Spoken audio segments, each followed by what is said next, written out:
إن الحمد لله نحمده ونستعينه ونستغفره ونؤمن به ونتوكل عليه ونعوذ بالله من شرور أنفسنا ومن سيئات أعمالنا من يهده الله فلا مضل له ومن يضلل فلا هادي له أعمالكم ويغفر لكم ذنوبكم ومن يطع الله ورسوله فقد فاز فوزا عظيما.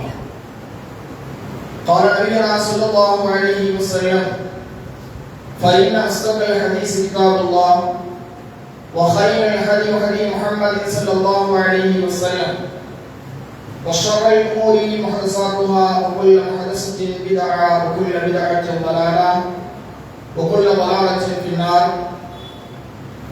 اللهم صل على محمد وعلى آل محمد كما صليت على إبراهيم وعلى آل إبراهيم إنك حميد مجيد.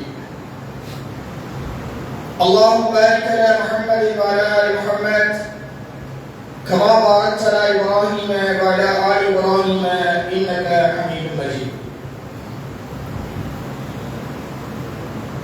எல்லா புகழும் புகழ்ச்சியும் ஏக வல்லவனாம் அல்லாஹ் ஜல்லஷானஹு தஆலா ஒருவனுக்கே உரித்தாகட்டுமாக. அவருடைய சாந்தியும் கருணையும் அவரின் இறுதி தூதர் நம் மீண்டும் மேலான நபிகள் நாயகம் ஸல்லல்லாஹு அலைஹி வஸல்லம் அன்னவர்கள் மீதும் அன்னாரின் அடிச்சுவட்டை கட்டளைக்கு இணங்க ஜும்ஆவுடைய கடமையை நிறைவேற்றுவதற்காக வேண்டி அல்லாஹ்வுடைய அழைப்பை ஏற்று அவருடைய பள்ளிக்கு விரைவாக வந்திருக்கக்கூடிய நம் அனைவர்கள் மீதிலும் இன்ஷா அல்லாஹ் இனி வரக்கூடிய அத்துணை நபர்கள் மீதிலும் எல்லாம் அல்ல அல்லாஹ் ஜல்லஷானஹு தஆலாவுடைய சாந்தியும் கருணையும் என்றென்றும் நின்று நிலவுற்றுமாக. கண்ணியத்திற்குரிய எல்லாம் அல்ல அல்லாஹ்வின் நல்லடியார்களே, அன்பிற்குரிய சகோதரர்களே, தாய்மார்களே, அல்லாஹ்வுடைய பெயருள்ளால் பெரும் கிருபையினால் தீனுல் இஸ்லாம் என்று சொல்லக்கூடிய மகத்தான மார்க்கத்தை அடைந்திருக்கின்றன. அந்த மார்க்கம் போதிகள் செய்யக்கூடிய அனைத்து விஷயங்களையும் நம்முடைய வாழ்க்கையில் பின்பற்றி உண்மை முஸ்லிமாக வாழ்ந்து உண்மை முஸ்லிம்களாக மரணிக்கக்கூடிய நல்லதொரு தௌஃபீக்கை வல்ல ரஹ்மான் நம் அனைவருக்கும் வழங்க வேண்டும் என்கின்ற அந்த பிரார்த்தனையோடு இன்றைய ஜும்ஆவுடைய உரையை ஆரம்பம் செய்கிறேன். கண்ணியத்திற்குரிய அல்லாஹ்வின் நல்லடியார்களே, அல்லாஹ்வையும் மறுமை நாளையும் நம்பிக்கை கொண்டிருக்கின்ற ஒவ்வொரு மூமின்களும் இம்மையிலும் மறுமையிலும் ஈடேற்றம் அடைவதற்கு என்னென்ன காரியங்களை செய்ய வேண்டும் என்று நபிகள் நாயகம் ஸல்லல்லாஹு அலைஹி வஸல்லம் அவர்கள் நமக்கு அடையாளம் எடுத்திருக்கிறார்கள். அதோடு மாத்திரமல்லாமல் நாம் இந்த உலகத்தில் வாழக்கூடிய தருணங்களில் எத்தனையோ பாவகரமான காரியங்களில் ஈடுபட்டு வருகிறோம். அப்படி பாவகரமான காரியங்களில் ஈடுபட்டு பாவத்தை சம்பாதித்துக் கொண்டிருக்கக்கூடிய அந்த நிலையில் கூட அந்த பாவங்களுக்கு என்னென்ன பரிகாரங்கள் இருக்கிறது என்பதையும் அல்லாஹ்வின் தூதர் ரசூலுல்லாஹி ஸல்லல்லாஹு அலைஹி வஸல்லம் அவர்கள் நமக்கு வரிசைப்படுத்தி சொல்லித் தந்திருக்கிறார்கள். அதோடு மாத்திரமல்லாமல் ஒவ்வொரு மூமின்களும் தன்னுடைய வாழ்க்கையின் லட்சியமாக நோக்கமாக சுவனத்தை அடைந்து கொள்ள வேண்டும் என்பதுதான். அந்த சுவனத்தில் இன்னும் பல அந்தஸ்துகளை பெறுவதற்கு என்னென்ன காரியங்களில் ஒவ்வொரு மூமின்களும் ஈடுபட வேண்டும் என்கின்ற செய்திகளையும் அல்லாஹ்வின் தூதர் ரசூலுல்லாஹி ஸல்லல்லாஹு அலைஹி வஸல்லம் அவர்கள் அடையாளப்படுத்தி தந்திருக்கிறார்கள். அந்த வரிசையில மனிதனை அழிவில் ஆக்கக்கூடிய சில தீய குணங்களை பற்றியும் அல்லாஹ்வின் தூதர் ஸல்லல்லாஹு அலைஹி வஸல்லம் அவர்கள் இந்த மனித சமூகத்திற்கு அச்சமூட்டி எச்சரிக்கை செய்திருக்கிறார்கள். அப்படிப்பட்ட தீய குணங்களின் ஒரு குணமான கஞ்சத்தனத்தை பற்றி உண்டான ஒரு செய்திகளை தான் இன்ஷா அல்லாஹ் இன்றைய ஜும்ஆவுடைய உரையை நாம் அறிந்து கொள்வதற்கு இருக்கிறோம். நபிகள் நாயகம் ஸல்லல்லாஹு அலைஹி வஸல்லம் அவர்கள் சொன்ன ஒரு நீண்ட ஹதீஸ் அப்துல்லாஹ் இப்னு உமர் ரலியல்லாஹு அன்ஹு அவர்கள் அறிவிக்கின்றார்கள். தபரானிலே இடம்பெறக்கூடிய ஒரு ஹதீஸ். நபிகள் நாயகம் ஸல்லல்லாஹு அலைஹி வஸல்லம் அவர்கள் சொன்னாங்க, எந்த ஒரு மனிதனுக்கு 3 குணங்கள் இடம்பெற்று விடுகிறதோ அது அவனை அழிவில் ஆக்கிவிடும். இம்மையிலும் அவன் வெற்றி பெற முடியாது, மறுமையிலும் அவனுக்கு ஈடேற்றம் இல்லை. அது என்னென்ன குணங்கள்? அல்லாஹ்வின் தூதர் ரசூலுல்லாஹி ஸல்லல்லாஹு அலைஹி வஸல்லம் அவர்கள் பட்டியலிட்டு சொல்கிறார்கள்.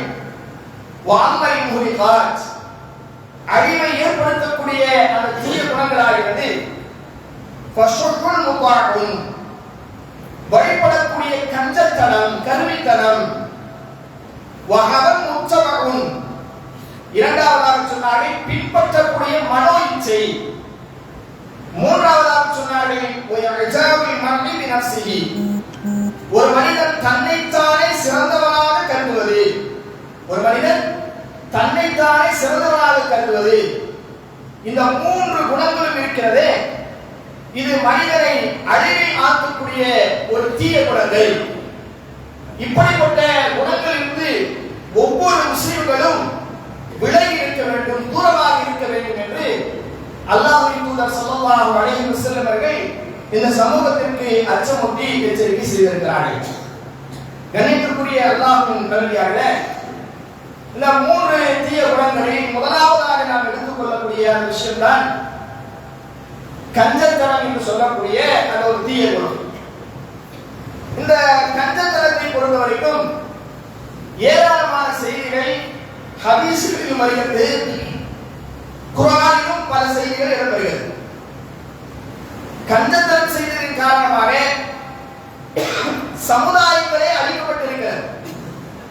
யாரிடத்தில் கஞ்சத்தனம் குடிக்கொண்டு விட்டதோ அப்படிப்பட்ட ஒரு சமுதாயம் அழிக்கப்பட்ட செய்தியை நபிகள் நாயகம் ஸல்லல்லாஹு அலைஹி வஸல்லம் அவர்கள் நமக்கு சொல்லித் தராங்க. அல்லாஹ்வின் தூதர் ரசூலுல்லாஹி ஸல்லல்லாஹு அலைஹி வஸல்லம் சொன்ன ஒரு செய்தி முஸ்லிம் என்று சொல்லக்கூடிய அந்த நபிமொழி தொகுப்பில் பதிவு செய்யப்பட்டிருக்கிறது. ரசூலுல்லாஹி ஸல்லல்லாஹு அலைஹி வஸல்லம் சொன்னாங்க, வத்தகு ஷுஹ, நீங்கள் கஞ்சத்தனத்தை நீங்கள் என்ன செய்யுங்க, பயந்து கொள்ளுங்கள். அப்படின்னா அர்த்தம், கஞ்சத்தனத்திலிருந்து நீங்கள் தவிர்த்து கொள்ளுங்கள். ஏன் தெரியுமா? ஃபைன்ன ஷுஹ அஹ்லக மன் கான கவலக்கும், இந்த கஞ்சத்தனமானது உங்களுக்கு முன்னிருந்தவர்களை அழித்தது. உங்களுக்கு முன்னிருந்தவர்களை அழித்தது. இந்த கஞ்சத்தனம் செய்ததினாலே அவர்கள் அழிந்து போனார்கள். எப்படி? ஹமதுஹும் அலா அன் சஃபகு திமாஅஹும், அவர்கள் இந்த பூமியிலே ரத்தங்களை ஓட்டுவதற்கும் எது காரணமாக அமைந்திருந்தது என்று சொன்னால் அவர்களிடத்திலே இருந்த அந்த கஞ்சத்தனம் தான். ஒருவருக்கொருவர் அடித்துக் கொண்டு சட்டையிட்டுக் கொண்டு அதன் மூலமாக இந்த பூமியிலே ரத்த ஆறுகள் ஓடியது.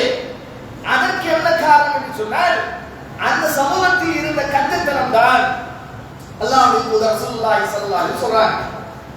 மேலும் சொல்கிறார்கள், வஸ்தஹல்லு மஹாரிமஹும், இறைவனால் அவர்களுக்கு தடை செய்யப்பட்டவற்றை எல்லாம் அனுமதிக்கப்பட்டவையாக மாற்றிக் கொள்வதற்கும் காரணமாக அமைந்தது இந்த கஞ்சத்தனம். அல்லாஹ் எதையெல்லாம் அந்த சமுதாயத்திற்கு ஹராமாக்கி இருந்தாரோ, தடை செய்திருந்தாரோ, அந்த தடையை கூட, அந்த ஹராமை கூட அவர்கள் ஹலாலாக ஆக்கிக் கொள்வதற்கு எது காரணமாக அமைந்தது என்று கேட்டால் அவரிடத்தில் இருந்த அந்த கஞ்சத்தனம் என்கிறார்கள் நபிகள் நாயகம் ஸல்லல்லாஹு அலைஹி வஸல்லம். கண்ணியத்திற்குரிய மக்களே, இப்ப நம்ம எத்தனையோ செய்திகளை கேள்விப்படுறோம். மார்க்கத்தில் எத்தனையோ தடை செய்யப்பட்ட செய்திகள் இருக்கிறது. எது ஹராம் எது ஹலால் என்றெல்லாம் ரசூலுல்லாஹி ஸல்லல்லாஹு அலைஹி வஸல்லம் குறித்து நமக்கு அறிவிப்பு செஞ்சிட்டாங்க. ஆனாலும் பல விஷயங்களிலே நாம் கவனம் செலுத்துறதில்லை. அல்லாஹ் ரப்பல் ஆலமீன் சில மனிதர்களுக்கு பொருளாதார செல்வத்தை அதிகமாக வழங்கியிருப்பார். அப்படி வழங்கியிருந்தும் கூட அவர்கள் என்ன செய்வார்கள் என்று கேட்டால் தன்னிடத்தில் எதுவுமே இல்லாததை போல காண்பிப்பார்கள்.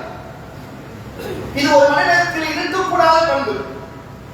அல்லாஹ் பொருளாதார செல்வத்தை ஒரு மனிதனுக்கு வழங்கி இருப்பார் என்று சொன்னால் அந்த ஞாபகத்துக்களை குறித்து அவன் மற்றவர்களுக்கு சொல்லணும்.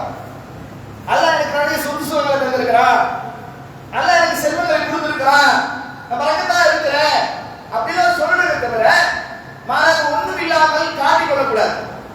ஒன்றும் இல்லாததை போல. ஏன்னா அப்படி செய்வது எதை குறிக்கிறது தெரியுமா? நாம காட்டிக் கொண்டோம் என்று சொன்னால் எங்கே நம்மிடத்தில் வந்து எதையாவது கேட்டு விடுவார்களோ அப்படின்ற எண்ணம் மனசுக்கு வந்துடும். ஒரு நல்ல காரியத்துக்கு யார் வெச்சாவது போய் உதவி என்று கேட்டு நிற்கின்ற பொழுது அவர்கள் கொஞ்சம் விடுக்காக கொஞ்சம் டிப்டாப்பாக இருந்தால் இவங்க காசு பணம் நிறைய இருக்குது நம்ம கேட்கலாம் அப்படி நினைச்சு போவாங்க. அதே நேரத்தில் கஞ்சத்தனம் செய்து கந்தை ஆடைகளை உடுத்திக் கொண்டு கிழிந்த ஆடைகளை உடுத்திக் கொண்டு ஒண்ணு இல்லாத மாதிரி முசாஃபிர் போல இருந்தா நம்மகிட்ட யாராவது வருவாங்களா? வர மாட்டாங்க. அப்படி நினைத்து சிலர்கள் என்ன செய்வாங்க? அது போன்ற பண்புகள் உடையவர்கள் கூட சிலர்கள் இருப்பாங்க. இதெல்லாம் எதை அறிவிக்கிறது குறிக்கிறது என்று சொன்னால் அந்த மனிதனிடத்தில் ஒரு உண்மையா அல்லாஹ் கொடுத்த அந்த செல்வத்தை நல்வழியில் செலவுபடுத்தாமல் இருப்பதற்காக இவன் இப்படி காட்டிக் கொள்கிறான். அப்ப இந்த கஞ்சத்தனம் இருக்கிறதே இது அழிவில் ஆக்கக்கூடியது. ஒன்றை நாம் தெளிவாக விளங்கிக் கொள்ள வேண்டும். கஞ்சத்தனம் என்பது வேறு, சிக்கனம் என்பது வேறு. சிலர் சிக்கனமாக இருப்பார்கள் சில விஷயங்கள்ல, அதையெல்லாம் நம்ம கஞ்சன் என்று சொல்லிடக்கூடாது. எதற்கு செலவு செய்ய வேண்டுமோ அதற்கு செலவு செய்தால் நிச்சயமாக அது என்பது சிக்கனமான விஷயம். ஆனா சில விஷயங்களுக்கு செலவு செய்துதான் ஆக வேண்டும் என்று இருக்கும், அதில் கூட அவர்கள் செலவு செய்யாமல் இருக்கிறார்களே, இப்படிப்பட்டவர்கள் தான் கஞ்சத்தனம் உடையவர்கள். இந்த கஞ்சத்தனத்தை நாம் சர்வ சாதாரணமாக கடந்து போய்விடக் கூடாது. ரசூலுல்லாஹி ஸல்லல்லாஹு அலைஹி வஸல்லம் ஒரு சமூகமே அந்த கஞ்சத்தனத்தின் மூலமாக அழிக்கப்பட்டிருக்கிறது என்கிறார்கள் அல்லாஹ்வின் தூதர். அல்லாஹ்வின் தூதர் ரசூல் ஸல்லல்லாஹு அலைஹி வஸல்லம் சொல்றாங்க, இரண்டு குணங்கள், அந்த இரண்டு குணங்களும் ஒரு மூலத்தில் இருக்கக்கூடாத குணங்கள். அந்த ரெண்டு குணங்களும் ஒரு சேர ஒரு மூலத்தில் அமைந்து இருக்காது என்கிறார்கள். ஹஸலத்தானி, இரண்டு குணங்கள் இருக்கிறது. லா தஸ்தமியானி பில் ஒரு மூலனுடைய அந்த விஷயத்திலே அவ்விரண்டும் ஒன்று சேராது. அது என்ன? ஒன்று அல் முஹல் வஸுல் குல்ப், ஒன்று கஞ்சத்தனம், மற்றொன்று அவனத்தில் இருக்கக்கூடிய தீயவன். இது ரெண்டும் ஒரு மூலத்தில் ஒன்று சேர்ந்திருந்தால் அவன் மூமினே இல்லை என்கின்ற நிலைக்கு ஆளாகிவிடுவான் அப்படின்ற செய்தியை அல்லாஹ்வின் தூதர் ஸல்லல்லாஹு அலைஹி வஸல்லம் சொல்கிறார்கள். சொன்னார் இந்த விஷயத்தில் நாம் எந்த அளவுக்கு கவனத்தை செலுத்த வேண்டும் என்பதை தான் நாம் கொஞ்சம் சிந்தித்து பார்ப்பதற்கு கடமைப்பட்டிருக்கிறோம் சொல்கிறேன். அதனால்தான் ரசூல் ஸல்லல்லாஹு அலைஹி வஸல்லம் எத்தனையோ துஆக்களை கேட்டாங்க இல்லையா? துஆக்கள் தன்னுடைய வாழ்நாளிலே அதிகமாக கேட்ட துஆக்கள் நிறைய இருக்குது. அது மிக முக்கியமான துஆ என்ன தெரியுமா? அல்லாஹும்ம இன்னி அஊது பிக்க மினல் ஜுபுனி வல் புஹல். எப்படி? யா அல்லாஹ், கோழைத்தனத்திலிருந்தும் கஞ்சத்தனத்திலிருந்து நான் எடுத்து பாதுகாப்பு தேடுகிறேன். ஏன்? அது ஒரு மூமினுக்கு வந்துடக்கூடாது. அந்த கஞ்சத்தனம் என்கிற அந்த பண்பு வந்துருச்சுன்னா, அந்த குணம் வந்துருச்சுன்னா அவனை அழிச்சிடும். அதனால அல்லாஹ்வின் தூதர் ஸல்லல்லாஹு அலைஹி வஸல்லம் அதிகமாக கேட்ட துஆக்களில் ஒன்று என்ன? அல்லாஹும்ம இன்னி அஊது பிக்க மினல் ஜுபுனி வல் புஹல். யா அல்லாஹ், கோழைத்தனத்திலிருந்தும் கஞ்சத்தனத்திலிருந்து நான் எடுத்து பாதுகாப்பு தேடுகிறேன்.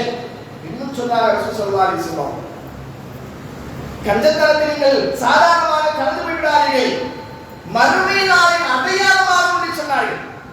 மறுமை நாளுடைய அடையாளமான பல விஷயங்களை ரசூல் ஸல்லல்லாஹு அலைஹி வஸல்லம் சொல்லியிருக்கிறாங்க. அது மிக முக்கியமான ஒரு விஷயம் என்ன தெரியுமா? அல்லாஹ்வின் தூதர் ஸல்லல்லாஹு அலைஹி வஸல்லம் சொன்ன செய்தி புகாரிலே 7061வது செய்தியாக இடம்பெறுகிறது. அல்லாஹ்வின் தூதர் சொன்னார்கள், மறுமை நாள் நெருங்குகின்ற பொழுது இந்த காலம் சுருங்கிவிடும். காலம் சுருங்கிவிடும். இரண்டாவது சொன்னாங்க, மனிதனுக்கு ஏற்படக்கூடிய அந்த அமல்கள் எல்லாம் குறைந்து போயிடும். காலம் சுருங்கி போயிடும், அமல்களும் குறைந்து போயிடும். ஒரு காலத்தில் சுன்னத்துகள் எல்லாம் தொழுது கொண்டிருந்தார்கள். இப்ப சுன்னத்து நஃபில்கள் இவையெல்லாம் இன்னைக்கு இல்லாமல் போய்விட்டது. கல்யாணம் அப்படின்றாங்க ரசூல் ஸல்லல்லாஹு அலைஹி வஸல்லம். அடுத்ததாக சொன்னாங்க, மனிதனுடைய உள்ளங்களில் பேராசையின் காரணமாக அவனுடைய உள்ளங்கள்ல கஞ்சத்தனம் வந்துடும். எங்கே அல்லாஹ் கொடுத்த அந்த செல்வத்தை நாம நல்ல வழியில செலவு செஞ்சுட்டா எங்கே நம்முடைய பொருளாதாரம் குறைந்து போய்விடுவோம் அப்படின்னு நினைச்சு எந்த ஒரு நன்மையான காரியத்திற்கும் ஏன் அவசியமான அந்த விஷயத்தில் கூட கஞ்சத்தனம் செய்யக்கூடியவர்கள் இருக்கிறார்கள். அல்லது தனக்கு எல்லா விஷயங்களும் செலவு பண்ணிப்பாங்க, குடும்பத்தார்களுக்கு செலவு செய்வத கஞ்சத்தனம் செய்யக்கூடியவர்கள் இருக்கிறார்கள். சரி, தனக்கும் தன்னுடைய குடும்பத்தாருக்கும் செலவு செய்வாங்க. ஏதாவது ஒரு நன்மையான காரியங்களுக்கு வாரி வழங்குங்கள் என்று சொன்னால் அதில் கஞ்சத்தனம் செய்யக்கூடியவர்கள் இருக்கிறார்கள். இன்னும் சிலர்கள் ஜகாத்துடைய விஷயத்துல கஞ்சத்தனம். அல்லாஹ் அவங்களுக்கு ஜகாத்தை கடமையா இருப்பான், அதை கணக்கிட்டு கொடுக்கிறோம். ஆனா அந்த நேரத்தில் கூட கடமையான அந்த ஜகாத்தை கூட அதுல கொஞ்சம் கஞ்சத்தனம் செய்து எப்படி பிடிக்கலாம், நாம அதாவது ஜகாத் கொடுத்ததை போல மக்களுக்கு காண்பிக்க வேண்டும் என்பதற்காக வேண்டி அந்த ஜகாத் தொகையை சரியாக கணக்கிட்டு கொடுக்காமல் என்ன செய்வாங்க, ஒரு 4 பேருக்கு வேட்டி சட்டை வாங்கி கொடுக்கிறது, ஒரு 4 பேருக்கு புடவை வாங்கி கொடுத்தா நம்ம ஜகாத் கொடுத்தோம் அப்படின்னு காட்டிக்குவாங்க. இப்படியாக எந்த வகையில் நாம் கஞ்சத்தனம் செய்தாலும் இது மனிதனை அழிவில் ஆற்றிவிடும் என்று அல்லாஹ்வின் தூதர் ரசூலுல்லாஹி ஸல்லல்லாஹு அலைஹி வஸல்லம் சொல்றாங்க. சரி, அவ கஞ்சத்தனம் செய்யலாம் சார். இதுல பாருங்க என்ன விஷயம் அப்படின்னா, எத்தனையோ நன்மையான விஷயங்கள்ல கஞ்சத்தனம் செய்வாங்க.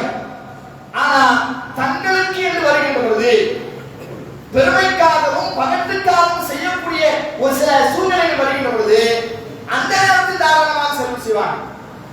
எத்தனையோ திருமண நிகழ்வுகளை பார்க்கிறோமா இல்லையா? நம்முடைய சமூகத்தில் நடைபெறக்கூடிய எத்தனையோ திருமண நிகழ்வுகள் எப்படி நடக்கிறது?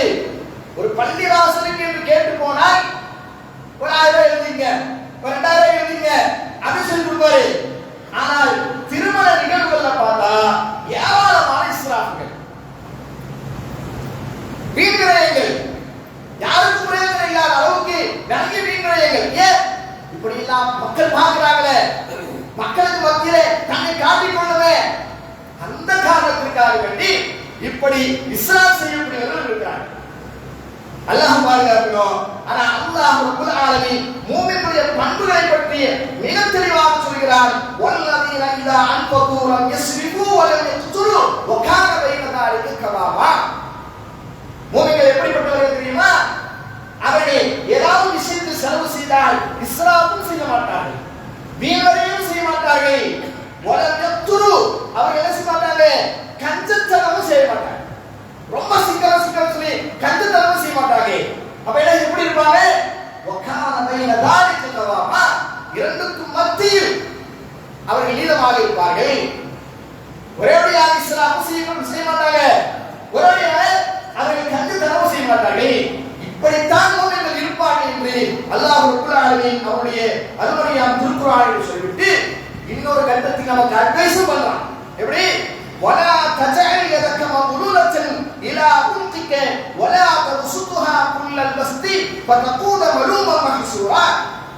கஞ்சனை போல எதுவும் வழங்காது, உம்முடைய கையை உன் கழுத்தில் கட்டப்பட்டதாக நீங்கள் ஆக்கிக் கொள்ளாதீர்கள். கஞ்சனுக்கு தான் கை வராது. அவன் என்ன செய்வான்? தன்னுடைய கையை இழுத்து பிடிச்சு வச்சுப்பான். ஏன்? தன்னுடைய பொருளாதாரத்தை எடுத்து கொடுத்தோம்னா காலியா போயிடும், நமக்கு ஒண்ணு இல்லாம போயிடும் அப்படின்னு நினைச்சு அது நல்லது என்று நினைச்சிருப்பான். யாராவது சில குடும்பங்களை நம்ம பார்ப்போம், கணவர் தாராளமாக செலவு செய்யக்கூடியவராக, மார்க்கத்திற்காக கணவர் நிறைய தான தர்மங்கள் செய்யக்கூடியவராக, அல்லது மார்க்கத்திற்கு வாரி வாரி வழங்கக்கூடியவராக இருப்பார். ஆனா வீட்டில் உள்ள பெண்கள் அதை தடுப்பாங்க. என்ன இப்படியே குடித்து போனீங்கன்னா என்ன ஆகுது, நாளைக்கு சாப்பாடுக்கு என்ன ஆகுது, கொஞ்சமாக இருக்க வேணாமா அப்படிலாம் நினைத்து என்ன செய்வாங்க, அதை கஞ்சத்தனம் செய்ய வைப்பார்கள். அல்லாஹ் அதை சொல்றான். வலா தஜஐ யதக மக்லூலத்தன் இலா உன்திக். கஞ்சனை போல உம்முடைய கையை கழுத்தில் கட்டப்பட்டதாக நீங்கள் ஆக்கிக் கொள்ளாதீர். வலா தபசுத்ஹா குல்லல் பஸ்த். அதே போல அனைத்தையும் செலவழிச்சிட்டு எல்லாத்தையும் தூக்கி கொடுத்துட்டு கடைசியில் ஒண்ணு இல்லாம முசாமராம போயிடாது. ஒன்றுமில்லாதவரை போல நிந்திக்கப்பட்டவனாக வருத்தப்பட்டவனாக ஆகிறார். நடுநிலையை பேடு. மார்க்கம் சொல்லக்கூடிய எல்லா விஷயத்தாங்க மார்க்கம் தெளிவாக இருக்கிறது, அதை பின்பற்றக்கூடிய நாம் தான் தெளிவில்லாம இருக்கும். மார்க்கம் தெளிவாக சொல்கிறது, நீ நடுநிலையை பேடு, பேட்டா நீ நல்லா இருக்கும். உனக்கு இந்த உலகத்திலே வெற்றி, மறுவுலகத்திலே வெற்றி. அல்லாஹ் ரப்பல் ஆலமீன் சொல்லி காட்டுகிறான். அன்பானவர்களே, உண்மையில் தனக்கு அவசியமான விஷயங்கள்ல நாம் தாராளமா தனது செலவு செய்யணும். ஏன்னா அல்லாஹ் கொடுத்த நியாமத்து. நாம் நினைப்பதை போல நம்முடைய அறிவினாலோ நம்முடைய உழைப்பினாலோ மட்டுமே இந்த செல்வங்கள் வரல. அல்லாஹ் யாருக்கு வழங்க வேண்டும் என்று அல்லாஹ் நாடி இருக்கிறானோ அவர்களுக்கு மாறி மாறி குலக்கி கொடுக்கிறான். அந்த அடிப்படையில் தான் நமக்கு அல்லாஹ் பொருளாதார செல்வத்தை கொடுத்திருக்கிறார். அதுல போய் நம்ம கண்டத்தனம் செய்யக்கூடாது. அல்லாஹ் என்ன சொல்றா, உனக்கு நான் உனக்கு ஞாபகத்தை அறிவிக்கிறேனா, வாம்மா பி நிஅமத்தி ரப்பிக ஃபஹத்தி, உனக்கு கொடுக்கப்பட்டிருக்கின்ற அந்த ஞாபகத்தை நீ வெளிப்படுத்து. ஒரு நல்ல வீடு கட்ட முடியுமா? காசு இருக்குதா? நல்லா கட்டிக்கோ. நல்ல ஆடை அணிய முடியுமா? அணிந்துக்கொள். அதை விட்டுட்டு ஒன்றும் இல்லாமல் போய் காட்டிக் கொள்ளாதே. அப்ப அல்லாஹ் கொடுத்த ஞாபகத்தை நீ மறைக்கிறேன்னு அர்த்தம். அதனால ரசூல் ஸல்லல்லாஹு அலைஹி வஸல்லம் சொல்றாங்க, பாருங்க ஒரு சம்பவத்தை பாருங்க. ரசூல் ஸல்லல்லாஹு அலைஹி வஸல்லம் அவருக்கு ஒரு மனிதர் வரார், நல்ல பணக்கார மனுஷர், நல்ல காசு பணம் இருக்குது. ஆனா எப்படி வராரு? கிழிந்த ஆடை அல்லது ஒரு அழுக்கான ஆடை, ஒரு சாதாரணமான ஆடையில வராரு. ரசூல் ஸல்லல்லாஹு அலைஹி வஸல்லம் பார்க்கறாங்க, ஹல்லக மின்மால், ஒன்னும் பொருளாதாரம் ஒன்றும் கிடையாதா, ஏன் இப்படி இருக்க அப்படி கேட்கிறாங்க. ஏன் இப்படி இருக்கிற? ஹல்லக மின்மால், அல்லாஹ் உங்களுக்கு பொருளாதாரத்தை கொடுக்கலையா அப்படி கேட்கிறாங்க. அவர் சொல்ற, நாங்க யார சொல்லலாம், இல்ல அல்லாஹ் நல்ல செல்வத்தை கொடுத்திருக்கிறான். எப்படி என்ன செல்வம்? மின் அன்னிமா, என்ன செல்வம் கொடுத்திருக்கிறான்? மின் குல்லி கத ஆசாரி அல்லாஹ் மின் ஷாய் வல் இபல், இது ஆடு மாடு ஒட்டகம் இது போன்ற செல்வங்கள் நிறைய இருக்குது யார சொல்லலாம் அப்படின்னு சொன்னவர்களே ரசூல் ஸல்லல்லாஹு அலைஹி வஸல்லம் சொல்றாங்க, இதா ஆசாக்கல்லாஹு மாலன் ஃபலிகுர் அத்ருனியத்துல்லா, உமக்கு இறைவன் கொடுத்திருக்கக்கூடிய அந்த வசதி வாய்ப்பை அந்த நியமத்தை உன் மீது நீ பார்க்க போட வேண்டுமா இல்லையா? இன்னும் ஒண்ணுமே அல்லாஹ் உனக்கு கொடுக்காத மாதிரி காட்டிட்டு வர, நல்ல ஆடை வாங்கி போடு அப்படின்னு சொல்லி ரசூல் அனுப்புறாங்க. இப்படிதான் பாருங்கள். அப்போ தனக்கு அவசியமான விஷயத்தில் சிலவர்கள் ரொம்ப எளிமை என்று நினைப்பார்கள். எளிமையாக இருப்பது என்பது வேறு, ஆனா தனக்கு அவசியமானதில் கூட கஞ்சத்தனம் செய்வது என்பது வேறு. அப்ப அப்படிப்பட்ட கஞ்சத்தனம் ஒரு மூலத்தில் இருக்கக்கூடாது. இன்னொரு விஷயம் என்ன தெரியுமா? சிலர்கள் தனக்கு நல்ல ஆடம்பரமா செலவு செஞ்சுவாங்க, குடும்பத்திற்கு என்று வருகின்ற பொழுது அவங்க கை வராது. அதையும் ரசூல் ஸல்லல்லாஹு அலைஹி வஸல்லம் எந்த அளவுக்கு எச்சரிக்கிறாங்க சொன்னா, ஒரு கட்டத்திலே ஒரு சஹாபிய பெண்மணி வராங்க, ஒரு சஹாபிய பெண்மணி வராங்க, ஹிந்த் பின்த் உத்பா என்று சொல்லக்கூடிய ஒரு சஹாபிய பெண். ரசூலுல்லாஹ் என்ன சொல்றாங்க, யா ரசூலுல்லாஹ், அல்லாஹ்வுடைய தூதர் அவர்களே, இன்ன அபா சுஃபியான் ரஜுலுன் ஷகீஹுன், அபூ சுஃபியான் இருக்கிறாரே அவர் ஒரு கருமித்தனமுடைய மனிதராக இருக்கிறார், கஞ்சத்தனம் செய்யக்கூடிய மனிதராக இருக்கிறார். அவர் கணவர், அந்த மனிதனுடைய கணவர் அபூ சுஃபியான், அந்த பெண்ணுடைய கணவர் அபூ சுஃபியான். அந்த அபூ சுஃபியானை பத்தி ரசூலுல்லாஹ் சொல்றாங்க, என் கணவர் கொஞ்சம் கருமித்தனம் செய்யறாரே, குடும்பத்திற்கு சரியா காசு பணம் தரதில்லை அப்படின்ற மாதிரி. அதனால நான் என்ன செய்யறது தெரியுமா, வலைஸ யூதீனி மா யக்ஃபீனி வ வலதி, எனக்கும் என்னுடைய குழந்தைக்கும் செலவுக்கும் போதிய பணத்தை அவர் தரதில்லை. அதனால இல்லாம அகற்று மின்ஹு வஹுலாயன், அவருக்கு தெரியாம நான் எடுத்துக் கொள்கிறேன், அதை தவிர வேற ஒன்றும் அவர் தரதில்லை. பாருங்க, ஒரு குடும்பத்தில் ஒரு குடும்ப தலைவன் கஞ்சனாக இருந்தால் சரியாக வீட்டுக்கு அவன் சரியாக பொருளாதாரத்தை கொடுக்காதவனாக இருந்தால், அவன் ஏதாவது சேர்த்து வைத்திருந்தால் அந்த கணவனுக்கு தெரியாமல் கூட பெண்கள் தன்னுடைய குடும்பத்தார்களுக்கு எடுத்து செலவு செய்வதற்கு கூட இங்க அனுமதி தருகிறார்கள் ரசூல் ஸல்லல்லாஹு அலைஹி வஸல்லம். பெண்கள் சொல்றாங்க, எனக்கும் என்னுடைய குழந்தைக்கும் போதுமான பொருளாதாரத்தை தரவில்லையா ரசூலுல்லாஹ் அப்படின்னு சொன்ன உடனே ரசூலுல்லாஹ் சொல்றாங்க, நான் அவருக்கு தெரியாமல் எடுத்து என்ன செய்றேன், என்னுடைய தேவைகளை பூர்த்தி செய்கிறேன் அந்த விஷயத்தை சொல்றாங்க. ரசூல் ஸல்லல்லாஹு அலைஹி வஸல்லம் சொன்னாங்க, அப்படிலாம் செய்யக்கூடாதுமா, அப்படிலாம் சொல்ல. அப்படியெல்லாம் கணவனுக்கு தெரியாம எடுத்து செலவு பண்ணிட கூடாது அப்படின்னு சொல்ல. என்ன சொன்னாரு தெரியுமா? ஹுதி மா யக்ஃபீகி வ வலதிக், ஹுதி மா யக்ஃபீகி வ வலதிக், உனக்கும் உன்னுடைய குடும்பத்தாருக்கும் போதுமான அளவுக்கு நியாயமான அளவுக்கு நீ எடுத்துக்கொள்றாங்க. கணவனுக்கே தெரியாம இருந்தாலும் பிரச்சனை கிடையாது, நீ எடு. ஏன்? உன்னுடைய குடும்பத்திற்கு அவன் செலவு செய்யல, கண்டுதல் செய்கிறார்கள் இல்லையா, அதனால நீ எடுத்து செலவு பண்ணிக்க அப்படின்னு சொல்லக்கூடிய அளவிற்கு ரசூல் ஸல்லல்லாஹு அலைஹி வஸல்லம் சொல்கிறார்கள் என்று சொன்னால் நாம் கொஞ்சம் சிந்தித்து பார்க்க வேண்டும். சொல்வர்களே, கஞ்சத்தனம் என்பது சாதாரணமாக நாம் கடந்து போய்விடக்கூடாது. அல்லாஹ் ரப்பல் ஆலமீன் அல் குர்ஆனில் இப்படி பேசுகிறான், வலா யஹ்ஸபன்ன அல்லதீன யபஹலூன பிமா ஆதாஹுமுல்லாஹு மின் ஃபضل. அல்லாஹ் ரப்பல் ஆலமீன் தன்னுடைய அருளினால் தங்களுக்கு கொடுத்திருக்கக்கூடிய பொருட்களை யார் கருவித்தனம் கஞ்சத்தனம் செய்கிறார்களோ ஹுவ கைரல் லஹும், அது அவர்களுக்கு சிறந்தது என்று எண்ணிவிட வேண்டாம். அப்படிதான் நமக்கு தோணும். நம்மகிட்ட பணம் காசு இருக்குது, எடுத்து கொடுத்தோம்னா நம்ம விட்டிய செல்வங்கள் எல்லாம் போயிடும், அதனால கஞ்சத்தனம் செய்து நாம அப்படி சேர்த்து வைத்துக்கலாம் அப்படின்னு நினைச்சு அதை நீங்க நல்லது நினைக்காதீங்க. பல்கு ஷர்ருலஹும், அது உங்களுக்கு கேடு பாக்குறாங்க, அது உங்களுக்கு நல்ல விஷயம் கிடையாது, தீங்கான விஷயம் அது. அடுத்ததாக அல்லாஹ் ரப்பல் ஆலமீன் சொல்கிறான், நீங்கள் கஞ்சத்தனம் செய்து சேர்த்து வைத்த அந்த பொருட்களை எல்லாம் மறுமை நாளில் உங்களுடைய கழுத்தில் போட்டு அப்படியே முறுக்கப்படும். மார்க்கத்திற்காக, அல்லாஹ்வுடைய பாதையில், குடும்பத்திற்காக எதையும் கொஞ்சம் தாராள மனசு இல்லாம யாரெல்லாம் கஞ்சத்தனம் செய்து இப்படி சேர்த்து வைத்திருக்கிறார்களோ அந்த பொருள்களை எல்லாம் அல்லாஹ் ரப்பல் ஆலமீன் மறுமையில் கயிறுகளாக மாற்றி அதன் மூலமாகவே அவர்கள் நோவினை செய்யப்படுவார்கள் என்று அல்லாஹ் ரப்பல் ஆலமீன் சொல்லி காட்டுகிறார். சொல்கிறேன், அதனால இந்த விஷயத்துல நாம அதிகமாக கவனத்தை செலுத்தணும். சாதாரணமாக கடந்து போய்விடக்கூடாது.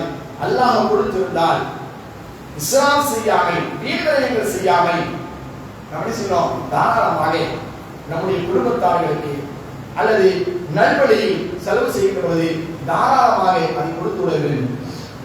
ஏனென்று சொன்னால் நபிகள் நாயகம் ஸல்லல்லாஹு அலைஹி வஸல்லம் ஒரு ஹதீஸ்ல சொல்றாங்க, ரசூல் ஸல்லல்லாஹு அலைஹி வஸல்லம் சொன்ன ஒரு கவிமொழி இருக்கிறது, சகிஹான ஒரு செய்தி. நாளை மறுமையில் யாரெல்லாம் கஞ்சத்தனம் செய்து சேர்த்து வைத்திருக்கிறார்களோ அந்த பணத்தை எல்லாம், அந்த பொருளாதாரத்தை எல்லாம், அந்த செல்வங்களை எல்லாம் அல்லாஹ் என்ன செய்வான் சொன்னா ஒரு வழுக்கை தலை பாம்பை போட்டு மாற்றிடுவான். வழுக்கை தலை பாம்பு பார்ப்பதற்கு மிக பயங்கரமாக இருக்குமா. அந்த பாம்பு அவருடைய கழுத்தில் அப்படியே சுற்றி கொண்டு தம்முடைய கடவாய் பற்களால் அவருடைய தாடையை நோக்கி அனமாலுக்கே அனகன்சுக்கே அனமாலுக்கே அனகன்சுக்கே நாம் தான் பொருளாதாரம், நாம் தான் சேர்த்து வைத்த பொக்கிஷம் என்று சொல்லி அவனை தீண்டிக் கொண்டே இருக்கும். அது அவனுக்கு மிகப்பெரிய வேதனையாக இருக்கும் என்றார்கள் அல்லாஹ் ரசூலுல்லாஹி ஸல்லல்லாஹு அலைஹி வஸல்லம். ஆகவே அன்றைக்கு அல்லாஹ் நபியாரே, இப்படிப்பட்ட கஞ்சத்தனத்திலிருந்து நாம் முழுமையாக நீங்கி நம்முடைய குடும்பத்தார்களுக்காகவும் மார்க்கத்திற்காகவும் நன்மையான காரியங்களுக்காகவும் நமக்கு வாய்ப்புகள் கிடைக்கின்ற போதெல்லாம் தாராளமாக செலவு செய்ய வேண்டும். ரசூல் ஸல்லல்லாஹு அலைஹி வஸல்லம் சொன்ன ஒரு செய்தி இருக்கிறது, நீங்கள் குடும்பத்தார்களுக்காக செலவு செய்யக்கூடிய அந்த தீனார், அந்த திர்ஹம், அந்த பணம் இருக்கிறது, அது அல்லாஹ்விடத்தில் மிகச் சிறப்பான ஒரு பணம். இது செலவு செய்வதிலே மிகச் சிறந்த ஒரு செலவு இருக்கிறார்கள் ரசூல் ஸல்லல்லாஹு அலைஹி வஸல்லம். அதனால இந்த விஷயத்தில் நாம் நம்முடைய கவனத்தை செலுத்த வேண்டும். எல்லாம் அல்லாஹ் ரப்பல் ஆலமீன் அல்லாஹ் நம்முடைய தூதரும் கூறியிருப்பதை போல நம்முடைய வாழ்க்கையை அமைத்துக் கொள்வதற்கு வல்ல ரஹ்மான் நம் அனைவர்களுக்கும் உதவி புரிவார்.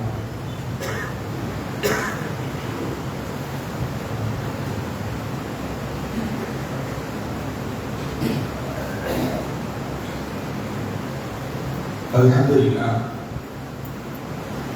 அல்ஹம்துலில்லாஹி ரப்பில் ஆலமீன் والعاقبة للمتقين والصلاة والسلام على نبينا محمد وعلى آله وصحبه ومن تبعهم بإحسان إلى يوم الدين. கணியத்திற்குரிய எல்லாம் அல்ல அல்லாஹ்வின் நல்லடியார்களே, அன்பிற்குரிய சகோதரர்களே, மனிதனை அறிவில் ஆற்றக்கூடிய குணங்களில் ஒன்று அவனிடத்தில் இருக்கக்கூடிய அந்த கஞ்சத்தனம். எனவேதான் திருமறை குர்ஆனில் அல்லாஹ் ரப்பல் ஆலமீன் சொல்லுகிற பொழுது வல்லதீன யக்ரிஸூன الذهب والفضة ولا ينفقونها في سبيل الله فبشرهم بعذاب أليم. யார் தங்கங்களையும் வெள்ளிகளையும் அல்லாஹ்வுடைய பாதையில் செலவு செய்யாமல், மார்க்கத்திற்காக எதையும் எடுத்து வழங்காமல், அல்லாஹ் யார் யாருக்கு வழங்க வேண்டும் என்று சொல்லி இருக்கிறானோ அவர்களுக்கும் கொடுக்காமல், யாரெல்லாம் அதை சேர்த்து வைக்கிறார்களோ ஃபபஷ்ஷிருஹும் பிஅதாபின் அலீம், அவர்களுக்கு நோயை தரக்கூடிய மிகப்பெரிய வேதனை உண்டு என்று நபியே நீங்கள் அவர்களுக்கு நன்மாராயம் கூறுங்கள் என்று அல்லாஹ் ரப்பல் ஆலமீன் சொல்லி காட்டுகிறார். கணியத்திற்குரிய அல்லாஹ் நல்லடியார்களே, இந்த விஷயத்தை நாம் சாதாரணமாக கடந்து விடாமல் அல்லாஹ் திருமறை குர்ஆனில் இன்னொரு கட்டத்தில் இப்படியும் பேசுகிறான், وَمَنْ يُوقَ شُحَّ نَفْسِهِ فَأُولَٰئِكَ هُمُ الْمُفْلِحُونَ وَمَنْ يُوقَ شُحَّ نَفْسِهِ فَأُولَٰئِكَ هُمُ الْمُفْلِحُونَ. எவர்கள் உள்ளத்தில் அதாவது கஞ்சத்தனம் செய்து கொண்டிருக்கிறார்களோ, அந்த கஞ்சத்தனத்திலிருந்து யார் விடுபட்டு விட்டார்களோ فَأُولَٰئِكَ هُمُ الْمُفْلِحُونَ, அவர்கள்தான் வெற்றியாளர்கள், அவர்கள்தான் வெற்றிக்குரியவர்கள். எத்தனையோ விஷயங்களை பார்க்க முடியா. யாரிடத்தில் தொழுகை இருக்கிறதோ அவர்கள் வெற்றியாளர்கள், யார் சக்காத்தி முறையால் கொடுத்து வருகிறார்களோ அவர்கள் வெற்றியாளர்கள் என்றெல்லாம் அல்லாஹ் வரிசைப்படுத்துகிறானே. அந்த வரிசையில் யாரிடத்தில் கஞ்சத்தனம் இருந்து அந்த கஞ்சத்தனத்திலிருந்து விடுபட்டு விட்டார்களோ அவர்கள் வெற்றியாளர்கள் என்று அல்லாஹ் ரப்பல் ஆலமீன் சொல்லி காட்டுகிறான். மேலும் திருமறை குர்ஆனில் ஒரு செய்தி அற்புதமாக சொல்கிறான், ஹா அன்தும் ஹாஉலாஇ துதுஊன லிதுன்ஃபிகு ஃபீ ஸபீலில்லாஹ், அறிந்து கொள்ளுங்கள் அல்லாஹ்வுடைய பாதையில் செலவு செய்யுமாறு அழைக்கப்படும் கூட்டத்தினர் நீங்கள். இது சாதாரண கூட்டம் அல்ல. அல்லாஹ் உங்களுக்கு கொடுத்திருக்கிறார் என்று சொன்னால் அதையெல்லாம் அல்லாஹ்வுடைய பாதையில் செலவு செய்யுங்கள் என்று அழைக்கப்படக்கூடிய கூட்டத்தினர் நீங்கள். சொல்லிவிட்டு சொல்கிறான், فَمِنْكُمْ مَنْ يَبْخَلُ وَمَنْ يَبْخَلُ فَإِنَّمَا يَبْخَلُ عَنْ نَفْسِهِ. ஆனால் உங்களில் கஞ்சத்தனம் உடையோரும் இருக்கிறார்கள். ஆனால் எவன் கஞ்சத்தனம் செய்கிறானோ அவன் தன் ஆத்மாவுக்கே கஞ்சத்தனம் செய்கிறான். வல்லாஹுல் கனிய்யு வஅன்துமுல் ஃபுகரா. அல்லாஹ் எவ்வித தேவையற்றவன், நீங்கள் தான் தேவையுடையவர்களாக இருக்கிறீர்கள். அதனால் அல்லாஹ்வுடைய பாதையில் செலவு செய்யுங்கள் என்று அழைக்கப்பட